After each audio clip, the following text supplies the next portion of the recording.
We have a whole bunch of news in baseball. The Arizona Diamondbacks designated Madison Bumgarner for assignment after he's been struggling, basically. So Madison Bumgarner has been designated for assignment by the Arizona Diamondbacks, who will eat up the rest of the $34 million contract that was remaining on his current deal. The Diamondbacks announced their move before Thursday's game against the Padres, and they recalled left-handed pitcher Anthony Mizowicz from AAA Reno in a corresponding roster move. Now, Madison Bumgarner, who had signed a 5-year deal that was worth $85 million with Arizona back in 2020. And in his 4 years there, he's been struggling, posting a 5.23 ERA over 69 starts. His worst outing with Arizona came Wednesday when he allowed 7 runs in 3 innings against the St. Louis Cocksuckers, and he saw his 2023 ERA balloon to 10.26 ERA.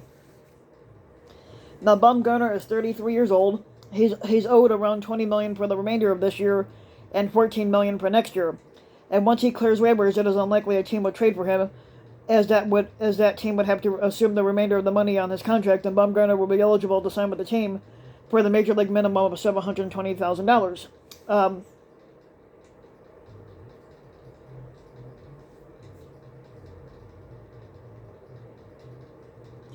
In Wednesday's game, the Cocksuckers hitters had mashed 5 balls at 100 miles per hour and feasted on Bumgarner's fastball, which Bumgarner's fastball has dipped to an average to 89. Has dipped on average to 89.5 miles, which is still pretty fast, but not as fast as it would have been as it was before. He basically said that he wished he had some answers. Not that he's not. It's not that he's not going to look for them. He says, I'm going to look for them, but right now I don't have any for you guys. I wish I did, but I don't. Arizona is currently sitting at an 11-8 record, and Arizona holds a 2-game lead in the National League West Division, with a young core that's led by outfielder Corbin Carroll and right-handed pitcher Zach Gallen. And one of the best farm teams in baseball, the Diamondbacks have prioritized transitioning from their rebuild to being competitive for this year.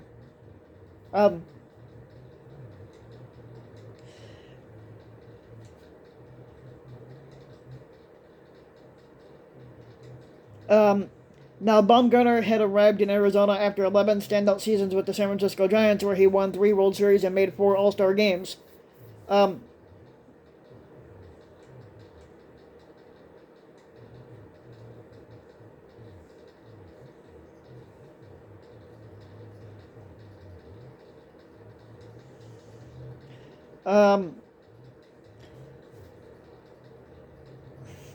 Now, in other news, the Cubs are on a 4-game win streak. They took 2 out of 3 against the Dodgers, and then they just swept the Oakland Athletics. So the Cubs, who had took 2 out of 3 games against the Dodgers at Los Angeles, are gonna play the Los Angeles Dodgers at Wrigley Field today. Also, Max Scherzer was ejected in yesterday's game after an inspection of his hand and glove. Daniel Bard, who's the closer for the Rockies, has rejoined the team after being on anxiety leave.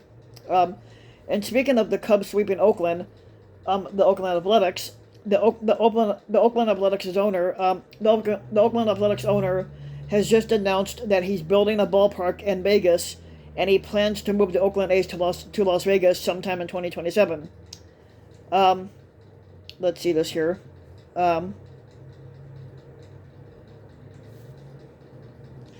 The Oakland Athletics have signed a binding agreement to purchase land near the Las Vegas Strip, where they intend to construct a major league ballpark, said which the team president Dave Cabal said Wednesday night. The agreement is for a 49-acre site that's owned by Red Rock Resorts and the parent company of the Station Casinos. Now, Cabal told the Las Vegas Review-Journal a $1.5 billion, 35,000-seat stadium with a partially retractable roof would be built on the site, adding that other developments, including restaurants and an amphitheater, are being discussed to be put inside the stadium. The Oakland A's will work with Nevada and Clark County on a public-private partnership to fund the stadium, and Cabal said that the A's hope to break ground by next year, and they would hope that the team would be moved there into the new home by 2027.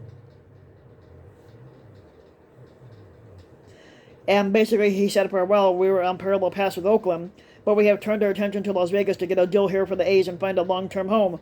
Ed Cabal had told the Review-Journal, Oakland has been a great home for us for over 50 years, but we really need this 20-year saga completed, and we feel there's a path here in southern Nevada to do just that.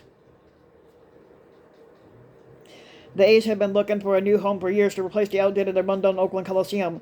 That's technically with the Cubs, too. The Wrigley Field is a rundown piece of shit. Even though I've been to Wrigley Field, and even though Wrigley Field's outdated and it's run down, and the Cubs need a new home, too. And where the team has played since arriving from Kansas City for the 1968 season, they had sought to build a stadium in Fremont and San Jose before shifting their attention to the Oakland waterfront, and then now Vegas. Now the Oakland A's have a lease at the Coliseum, and it expires after next year.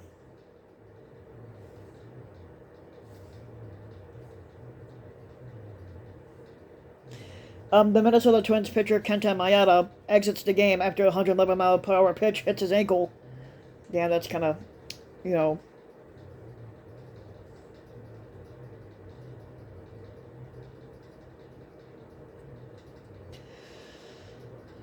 The Dodgers place shortstop Miguel Rojas on the 10-day disabled list.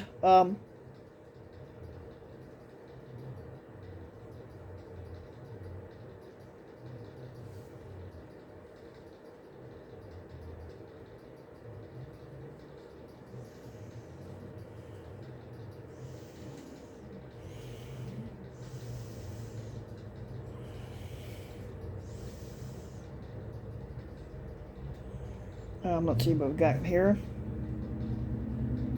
Overview. And with the Cubs sweeping the Oakland Athletics, now it puts the Cubs at an 11-6 record.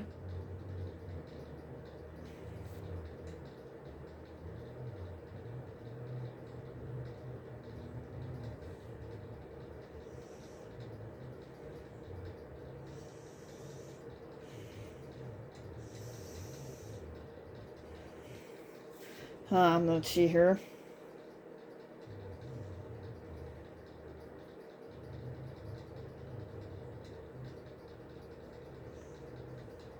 And yes, Aaron Judge, who plays for the Yankees, has a history of robbing Shohei Ohtani of home runs. Who knows how many home runs Shohei Ohtani would have had, and I'm not sure. I have to look up and see how many home runs that Shohei Ohtani would have hit if Aaron Judge hasn't robbed him a bit.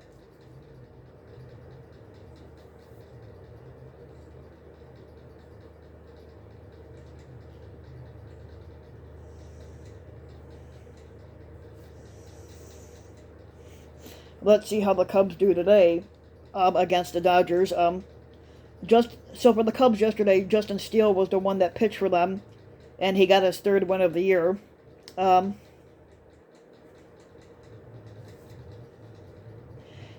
Cubs basically won 12-2.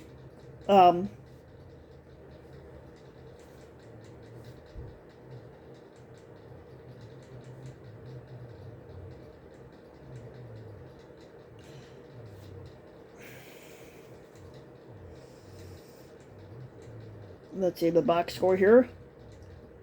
Excuse me. Yeah, Justin Steele pitched 6 innings and got the win. He struck out 5 batters. Keegan Thompson would come in relief and pitch the 7th and 8th inning, striking out 1. And Merriweather, who the Cubs had just gotten in the trade, had struck out 2 batters in the 1 inning that he pitched.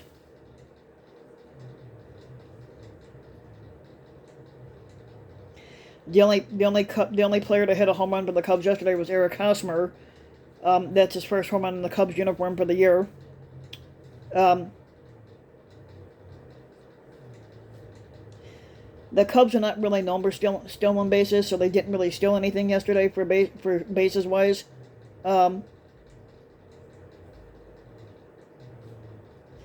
Nico Horner, who's actually been a dominant player for the Cubs in the aspect of defense, has gotten 3 hits in the game yesterday. Ian Happ basically got 2 hits and 1 RBI. Cody Bellinger didn't get a hit, but he got an RBI on a sac fly. Patrick Wisdom, who's been playing right field and first base for the Cubs, did pick up 2 hits. He had a triple and 2 RBIs. Matt Agrell, also another player on the Cubs who plays third base, got 2 hits and 2 RBIs. and Tucker Barnhart got an RBI too. But you know, Oakland with their loss yesterday to the Cubs. Oakland is 3-16. They're still struggling. And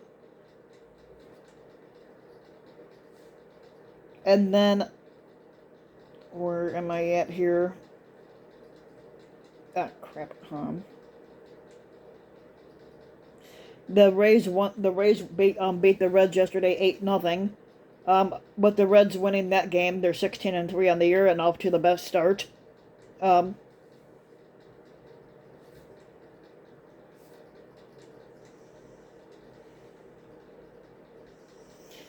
this game, Rasmussen would take the win. It's his third of the year. And then for the Reds, it would have been some guy named Stout taking the loss. It was his first of the year. Of course, he only lasted 4 innings because he gave up 7 runs in 4 innings.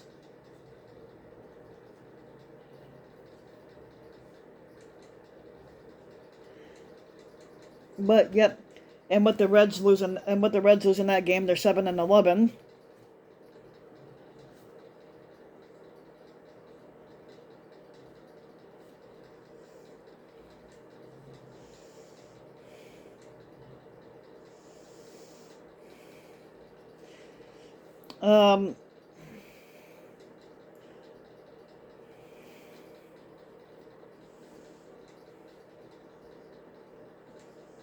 That's really all about much there. In the next few days, I'm not going to post any videos tomorrow because I'm going to be at work at my other job. And then I might not have anything back out until Monday on my YouTube channels for both.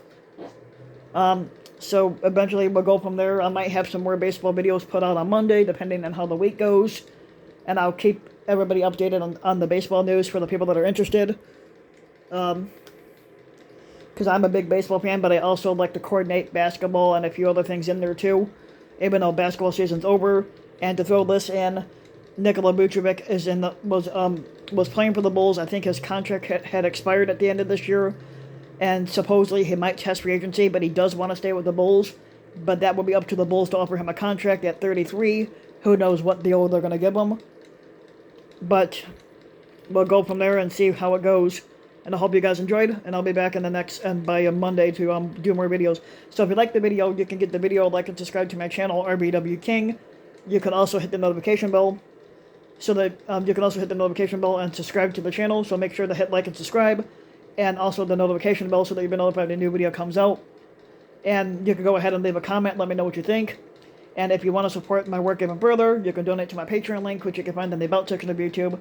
And for just a little as a few bucks a video or a month, your donation can help go a long way, and thanks for listening.